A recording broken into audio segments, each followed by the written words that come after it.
Welcome dear rockers, कैसे हो आप सभी। तो आज हम लेकर आ गए हैं 2023 में रिलीज हुई एक बेहतरीन हॉरर मूवी जिसकी स्टोरी काफी यूनिक है दोस्तों। उम्मीद है आपको जरूर पसंद आएगी। तो कहानी की शुरुआत होती है एक लड़की से जो रात में कहीं से थक कर अपने घर पर आती है। आते ही फ्रेश होने के लिए वो नहाने चली जाती है, लेकिन हम देख पाते हैं कि कोई आत्मा है जो उसका पीछा कर रही है, जिसके बारे में वो लड़की बिल्कुल अनजान है। लड़की नहाकर अपने घर के गार्डन में आ जाती है और गार्डन में आकर चाय की चुस्कियां लेती है, लेकिन तब उसे अपने आसपास किसी के होने का आभास होता है, जो महसूस करके वो एकदम से घबरा जाती है। और तब उसे याद आता है कि नहाते समय उसने अपने गले से क्रॉस का लॉकेट निकाल कर वहीं रख दिया था, जिसे पहनना वो भूल गई। इस वजह से उसको ये सारी चीजें महसूस हो रही है, इसीलिए वो तुरंत भागते हुए घर के अंदर आती है। लेकिन इससे पहले वो लॉकेट ले पाती तभी लाइट चली जाती है और वो आत्मा उसी लड़की को पजेस कर लेती है। जिसके बाद हम विघ्नेश नाम के डायरेक्टर को देखते हैं, और यही असल में दोस्तों उस लड़की की कहानी एक प्रोड्यूसर को बता रहा है कि क्या पता प्रोड्यूसर को उसकी कहानी पसंद आ जाए तो वो मूवी बनाने को तैयार हो जाएगा। और सच में दोस्तों प्रोड्यूसर को वो कहानी पसंद आ जाती है और वो विघ्नेश की पहली फिल्म में पैसे लगाने को हो जाता है तैयार। फिर वो विघ्नेश को सोनू नाम के एक सीनियर डायरेक्टर से मिलवाता है, क्योंकि विघ्नेश नया नया डायरेक्टर बना है ना, इसीलिए उसको ज्यादा एक्सपीरियंस भी नहीं है। अब ये सुनने के बाद विघ्नेश की खुशी का ठिकाना नहीं होता कि जिंदगी की पहली फिल्म आखिर उसको मिल गई। वो ये खुशखबरी अपने परिवार वालों को और दोस्तों को भी बताता है। सभी खुश हो जाते हैं। अब विघ्नेश है ना दोस्तों, वो हमेशा अपने दोस्तों के साथ ही रहता है जो हर काम में उसके साथ होते हैं। इसीलिए विघ्नेश अपने दोस्तों के साथ मिलकर स्टोरी को और अच्छा बनाने के लिए कोई ऐसी जगह की तलाश शुरू कर देता है जहां शांति हो, तभी वो कहानी पे फोकस कर पाएगा, ये उसका माइंडसेट होता है। इसलिए वो रेंट पर घर ढूंढने के लिए निकल पड़ते हैं। थोड़ा ढूंढने के बाद उनको एक बड़ा सा घर सस्ते दाम पे मिल जाता है, क्योंकि सालों से वहां पर कोई रहने के लिए नहीं आया। विघ्नेश को ये जगह बहुत ही परफेक्ट लगती है, शांति भी है और अपने हिसाब से वो घर को एडजस्ट भी कर सकता है, जो उसको कहानी पे फोकस करने में मदद करेगा। लेकिन घर के अंदर आते ही हम देखते हैं कि उस घर में कुछ तो गड़बड़ी है। लाइट्स बंद चालू होना शुरू हो जाती है। घर में आते ही उसी घर की दीवार पर एक होल भी बना होता है, जिसके अंदर से मानो कोई आत्मा है जो विघ्नेश पे नजर रखी हुई है। हालांकि इसके बारे में विघ्नेश को कुछ पता नहीं होता। वो एग्रीमेंट को बनवाकर उस घर को रेंट पे खरीद लेता है। जिसके बाद बारी है घर को सजाने की, तो विघ्नेश और उसके दोस्त मिलकर विघ्नेश के हिसाब से घर को सजा देते हैं। लेकिन दीवार में बने होल पर जब वो स्टिकर्स चिपकाते हैं तो वो अपने आप निकल जाता है और अंदर से वो आत्मा सभी के ऊपर नजर रखे होती है। अब रात को विघ्नेश की माँ उसे फोन करके कहती है कि बेटा, पंडित जी ने कहा है कि 4 महीने के अंदर तुम्हारी शादी हो जानी चाहिए, वरना अगले 2 साल तक कोई मुहूर्त नहीं है। अगर किसी लड़की को पसंद करते हो तो बता दो, वरना हम लड़की ढूंढने में लग जाएंगे। ये सुनकर विघ्नेश कहता है आप ही ढूंढिए, आपकी पसंद मेरी पसंद है। अब दोस्तों विघ्नेश जब सोया होता है तो हम घर में कुछ बच्चों की आत्माओं को देखते हैं, वो भी खेलते हुए। मतलब साफ है कि इस घर में कुछ तो गड़बड़ है, लेकिन क्या है वो आगे पता चलेगा। अगले दिन विघ्नेश उठकर जब आईने को देखता है तो उस पे धूल जमी होती है, और वो जैसे धूल को हटाकर वहां से जाता है ना, धूल फिर से आईने पे जम जाती है। अब विघ्नेश की मूवी प्रोडक्शन में जा चुकी थी। साथ ही रिश्ते के लिए उसके माँ पिता लड़कियों के बायोडेटा विघ्नेश को भेजते हैं, जिसमें से एक लड़की उसको खूब पसंद आ जाती है। उसका नाम होता है कार्तिका। वो उसके पिता को फोन लगाकर रिश्ते की बात करता है, लेकिन कार्तिका के पिता कहते हैं कि हमें फिल्म वाले से अपनी बेटी की शादी नहीं करवानी, क्योंकि उनका कोई फ्यूचर नहीं होता। चली तो चली, वरना ऐसे निठल्ले बैठे रहते हैं। और वैसे भी मेरी बेटी की शादी दूसरी जगह फिक्स हो गई है, इसलिए माफ करना, ये रिश्ता नहीं हो सकता। बेचारा विघ्नेश ये सुनकर उदास हो जाता है। उसके दोस्त फिर उसे मोटिवेट करते हैं कि भाई एक बार जाकर उससे मिल लो, हो सकता है कार्तिका का मन बदल जाए और वो तुझे पसंद करने लग जाए। इसलिए विघ्नेश सोनू के साथ कार्तिका के घर जाता है, जहाँ उसके पिता फिर से रिश्ते के लिए मना कर देते हैं। लेकिन सामने से देखकर तो विघ्नेश कार्तिका का दीवाना हो जाता है। वो कई बार उससे बात करने की कोशिश करता है ताकि कार्तिका को शादी के लिए मना सके, लेकिन वो कोई जवाब नहीं देती। अब रात को जब विघ्नेश नहा रहा होता है तभी कोई चाकू लेकर उस पे हमला करने पहुंच जाता है, और जैसे ही हमला होता है तो विघ्नेश की आंख खुल जाती है। वो सपना देख रहा था। अगले दिन विघ्नेश दोबारा से कार्तिका से मिलने जाता है, उससे बात करने की कोशिश करता है। कार्तिका कहती है कि देखो, जिससे मेरी शादी फिक्स हुई है वो लड़का मुझे पसंद नहीं है, लेकिन तुम मुझसे अलग हो। मेरे पिता को मनाने की कोशिश करो, अगर वो मान जाते हैं तो मैं तुमसे शादी करने को तैयार हूँ। ये सुनकर तो विघ्नेश की खुशी का ठिकाना नहीं रहता, क्योंकि कार्तिका भी उसको पसंद करने लग गई थी। और अब तो विघ्नेश और कार्तिका एक साथ समय बिताना भी शुरू कर देते हैं। ऐसे ही एक दिन की बात है, जब विघ्नेश अपने घर में लैंप की वायरिंग ठीक कर रहा होता है, तभी वायर अपने आप उसके गले में लपटकर उसकी जान लेने की कोशिश करती है। पर तभी विघ्नेश की आंख खुल जाती, क्योंकि ये भी सिर्फ उसका एक सपना है। इन सपनों से विघ्नेश भी तंग आ जाता है कि क्यों आ रहे हैं मुझे बार बार। अगले सीन में विघ्नेश जब घर पे होता है तब कुछ पुलिस वाले उससे पूछताछ करने आ जाते हैं और घर के डॉक्यूमेंट्स जमा करने को कहते हैं, क्योंकि जो भी नया नया रेंट घर पे लेता है या खरीदता है उसको डॉक्यूमेंट स्टेशन में जमा करने होते हैं। पर डॉक्यूमेंट मांगना तो सिर्फ एक बहाना है। वो तो विघ्नेश को देखने आए थे कि ये ठीक भी है या फिर नहीं। जाते समय पुलिस वाले विघ्नेश की बिल्डिंग के सेक्रेटरी से कहते हैं, विघ्नेश अच्छा लड़का लग रहा है, करियर अच्छा हो सकता था उसका, फिर भी तुमने उसको वो घर क्यों दिया। तो सेक्रेटरी कहता है मैंने नहीं दिया, उसको खुद पसंद आ गया घर तो उसने ले लिया, इसमें मैं क्या कर सकता हूँ। पुलिस वाला कहता है कि अगर पिछली बार की तरह अब भी कुछ हुआ ना तो इस बार मैं कुछ नहीं कर पाऊंगा। मतलब साफ है दोस्तों कि कुछ तो बुरा हुआ है इस घर में, जिसे अनजाने में ही विघ्नेश ने खरीद लिया है। अब विघ्नेश आईने के सामने खड़ा होता है एक सीन में, तभी आईने के अंदर से 2 हाथ बाहर निकल कर आ जाते हैं और उसका गला दबाने की कोशिश करते हैं। विघ्नेश भी खुद को बचाने के लिए वहीं रखे पॉट से कांच तोड़ देता है, जिससे हाथ तो गायब हो जाते हैं, लेकिन अब कांच के टूटे हुए टुकड़े उसकी जान लेने की कोशिश करते हैं। लेकिन इससे पहले कि वो उसकी जान ले पाते तभी विघ्नेश की आंख खुल जाती है, यानी कि अगेन ये भी उसका एक सपना था। विघ्नेश परेशान हो जाता है कि ऐसे बुरे सपने मुझे पहले नहीं आया करते थे, लेकिन अब क्यों आ रहे हैं। उसको कुछ समझ नहीं आता कि क्या करे। अगले दिन ऑफिस में एक लड़की ऑडिशन देने आती है ताकि मूवी में उसको मेन लीड के तौर पर कास्ट किया जा सके। उसकी एक्टिंग तो अच्छी होती है, पर कार्तिका कहती है मैं भी एक्टिंग कर सकती हूँ, तो सभी उसकी एक्टिंग को रिकॉर्ड करते हैं, जिसमें तो ऐसा लगता है मानो कार्तिका सच में पजेस हो चुकी हो। उसकी एक्टिंग दोस्तों सभी को बड़ी पसंद आती है। अब विघ्नेश घर आकर सो जाता है, पर थोड़ी देर के बाद उसकी जब आंख खुलती है तो जमीन पे उसको खून की बूंदें गिरी हुई दिखाई देती हैं, और जब वो उन बूंदों का पीछा करता है तो वो हॉल में आ जाता है जहाँ किसी और की नहीं बल्कि विघ्नेश की ही लाश पड़ी हुई है। उसको देखकर तो विघ्नेश की मानो हालत खराब, वो डर जाता है पूरी तरह और तभी पागलों की तरह हंसने भी लगता है, जिसके बाद दोबारा से उसकी आंख खुल जाती है क्योंकि ये भी उसका एक बुरा सपना था। इस तरह सपनों से परेशान होकर विघ्नेश एक डॉक्टर से कंसल्ट करता है, जो उसे बताता है कि देखो ये नॉर्मल बात है, तुम ज्यादा हॉरर स्टोरी को दिमाग में रखकर काम करते हो तो उसकी वजह से ऐसे सपने तुम्हें आ रहे हैं,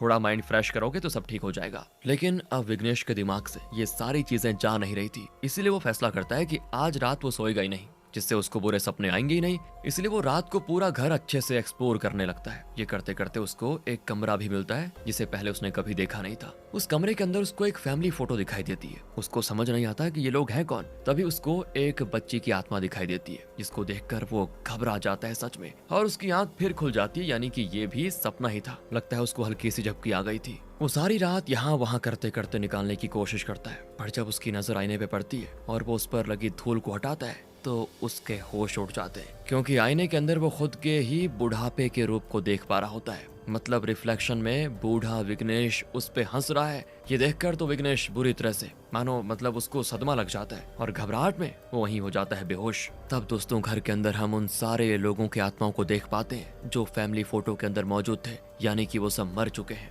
कुछ देर के बाद जब विघ्नेश को होश आता है तो फिर से उसको आईने में बूढ़ा विघ्नेश दिखाई देने लगता है। इससे घबराकर वो घर से भाग जाता है और अपने दोस्तों के घर जाने की कोशिश करता है, लेकिन रिक्शा के आईने में भी उसको वही बूढ़ा विघ्नेश ही दिखाई देता है। वो तुरंत अपने दोस्त के घर आकर उसको सारी बातें बताता है, लेकिन उसे विघ्नेश पर यकीन नहीं होता। विघ्नेश जब वहाँ भी आईने में अपनी शक्ल देखने की कोशिश करता है ना, तो उसे तब भी खुद का बूढ़ा वर्जन दिखाई देता है। अब वो बहुत ज्यादा डर चुका था, उसकी हालत एकदम खराब हो रही थी। उसको ऐसे हालात में देखकर उसका दोस्त भी परेशान हो जाता है। फिर वो उसे अपनी गाड़ी में घुमाने लेकर जाता है ताकि उसका माइंड फ्रेश हो सके।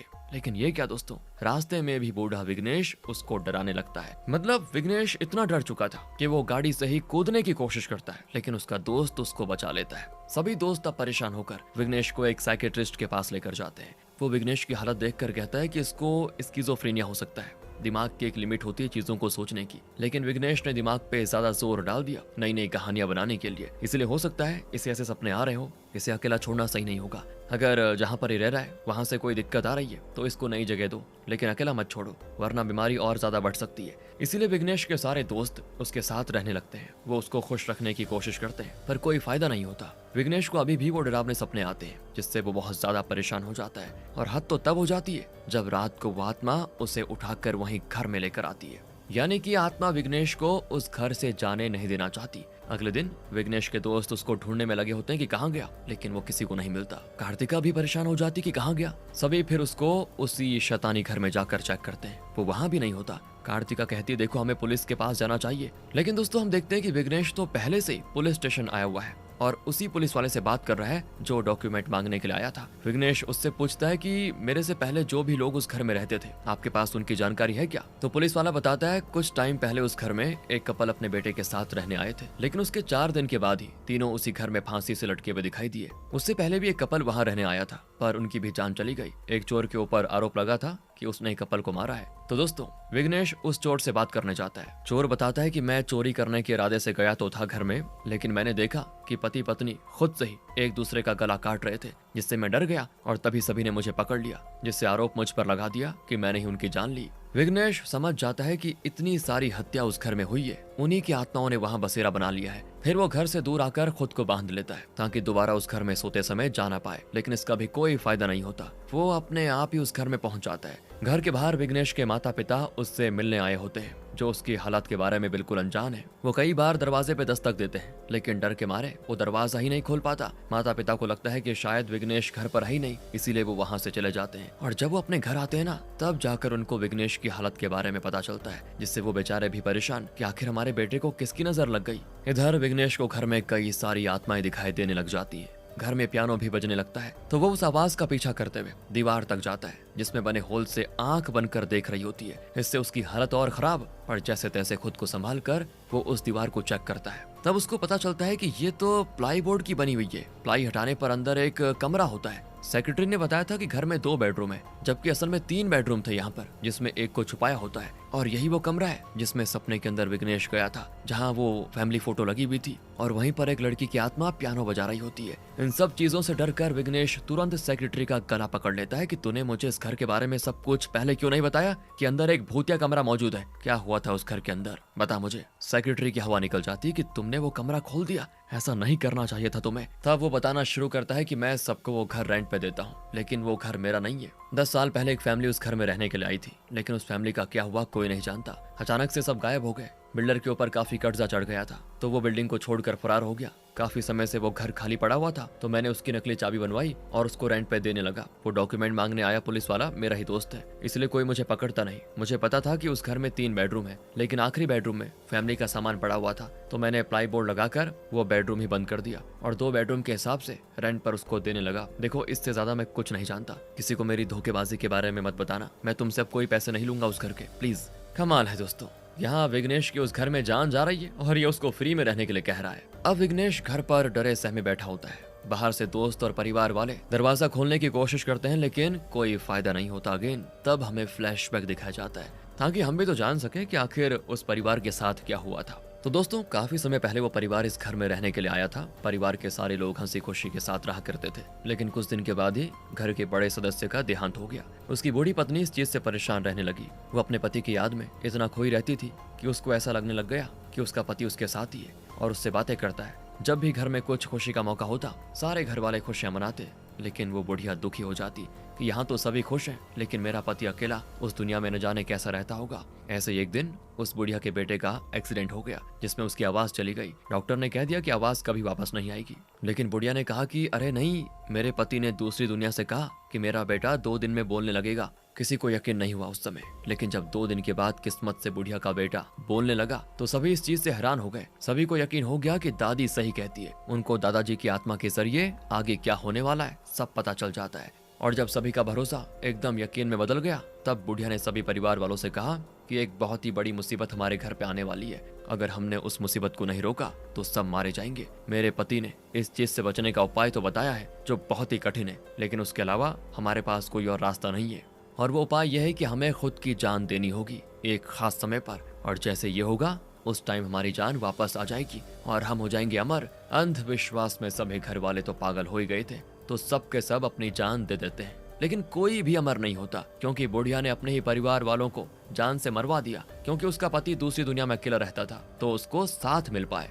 क्या ही कहे दोस्तों इसके लिए, आखिर कोई इतना पागल कैसे हो सकता है, इतना बड़ा बेवकूफ। इस चीज से हम ये तो समझ जाते हैं कि शायद इस घर में उसी बुढ़िया की आत्मा रहती है, जो होल से देख रही थी। अपने परिवार वालों को मारने के बाद उसका मन अभी तक नहीं भरा, इसलिए जो भी इस घर में रेंट पे आता है, तो बुढ़िया उसको इतना परेशान करती है कि तंग आकर वो इंसान खुद की जान दे दे। बुढ़िया को अब मजा आने लग गया था ये चीजें कर करके लोगों की जान लेने में, इसीलिए वो ऐसा करती है। और अब विघ्नेश के साथ भी ऐसा हो रहा है। अब कुछ देर के बाद घर का दरवाजा अपने आप खुल जाता है। सभी परिवार वाले और दोस्त अंदर आकर चेक करते हैं, तो उनको विघ्नेश कहीं दिखाई नहीं देता। उनको लगता है कि शायद विघ्नेश घर पर मौजूद नहीं है, लेकिन विघ्नेश तो घर पर ही है। सभी के अंदर आते ही बुढ़िया ने तीसरे बेडरूम का दरवाजा प्लाई की मदद से बंद कर दिया था, ताकि वो विघ्नेश को बाहर ना निकलने दे और उसकी भी जान ले ले। जिसके बाद वो अपनी शक्तियों की मदद से विघ्नेश को फांसी से लटका देती है, जिससे विघ्नेश पहुंच जाता है आफ्टर लाइफ में, जहां उसको जितने भी लोग इस घर में मरे थे उनकी आत्माएं दिखाई देती हैं। पर तभी विघ्नेश जैसे तैसे खुद को बचा लेता है और आफ्टर लाइफ से आ जाता है बाहर, जहां बुढ़िया की आत्मा उसके पीछे पड़ जाती है। इसके बाद दोस्तों हम यहाँ से मूवी की शुरुआत वाली उस लड़की की कहानी को देख पाते हैं जिसे विघ्नेश प्रोड्यूसर को बता रहा था। शुरुआत वाली कहानी को बिल्कुल नए तरीके से विघ्नेश ने बनाया था। जो भी उसने महसूस किया उस भूतिया घर में और बुढ़िया के बारे में, वो सारी चीजें उसने फिल्म की कहानी में जोड़ दी। सभी को तो ये बस एक काल्पनिक कहानी लग रही थी, लेकिन सिर्फ विघ्नेश को पता था कि वो सच है। पर आखिर विघ्नेश उन आत्माओं से बचकर कैसे निकला, ये जानने के लिए हमें फिर से उसी समय में जाना होगा जहाँ आफ्टर लाइफ से बाहर आने के बाद बुढ़िया की आत्मा उसके पीछे पड़ गई। तो उस समय सारी आत्माओं ने उसे चारों तरफ से घेर लिया था। विघ्नेश जब उनसे बचने के लिए चाकू से उन पर हमला करने की कोशिश करता है तो गलती से वो चाकू सेक्रेटरी को लग जाता है जहां वो विघ्नेश को बचाने के लिए आया था, और अनजाने में विघ्नेश के हाथों मारा गया। इससे तो विघ्नेश और ज्यादा घबरा जाता है। तो वो आत्माओं से गिड़गिड़ाते हुए विनती करता है कि प्लीज मुझे जाने दो, मैंने किसी का क्या बिगाड़ा, तुम लोगों की वजह से मेरे हाथों एक इंसान की हत्या हो गई। मैं तो यहाँ पर अपना करियर बनाने के लिए आया था ताकि यहाँ शांति से अपनी स्टोरी लिख पाऊँ, लेकिन मुझे नहीं पता था कि यहाँ आना मेरी सबसे बड़ी गलती होगी। प्लीज मुझे जाने दो, मेरे परिवार वाले मेरा इंतजार कर रहे होंगे। लेकिन तब भी उसकी इन बातों का उस बुढ़िया पर कोई असर नहीं होता। पर उन दो बच्चों की आत्माओं को विघ्नेश पर दया आ जाती है। वो न सिर्फ उसके आंसू पोंछते हैं बल्कि उसका हाथ पकड़कर उसे घर के बाहर छोड़ देते हैं, जिसके बाद दरवाजा अपने आप हो जाता है बंद। बाहर आने के बाद उसको आईने में अपना बूढ़ा वर्जन दिखाई देना बंद हो जाता है। इस तरह से विघ्नेश ने खुद को संभाला और अपनी कहानी को पूरा किया। विघ्नेश ने फिर एक नया घर किराए पे लिया ताकि यहाँ सुकून से जिंदगी गुजार पाए। लेकिन पहली रात को उसे पियानो की आवाज आती है, यानी कि जब तक उस बुढ़िया की आत्मा उसकी जान नहीं ले लेती तब तक वो उसको परेशान करना नहीं छोड़ेगी। इसी डरावने सीन के साथ होती है दोस्तों ये मूवी यहाँ पे खत्म। बाकी अब आप बताइए आपको स्टोरी कैसी लगी। अच्छी लगी हो तो लाइक करें, चैनल को सब्सक्राइब। ध्यान रखें अपना। Thanks for watching.